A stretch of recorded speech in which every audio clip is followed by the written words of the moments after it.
'n risikoprofiel is 'n visuele voorstelling van 'n organisasie se blootstelling aan verskeie risiko's. Dit help om risiko's te verstaan en te prioritiseer gebaseer op hul waarskynlikheid en potensiële impak.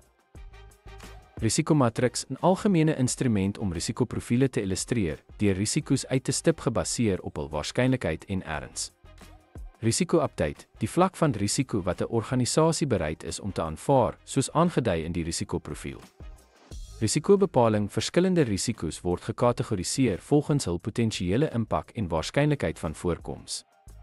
Prioritisering, 'n risikoprofiel help om te prioritiseer watter risiko's aandag benodig gebaseer op hul potensiële erns.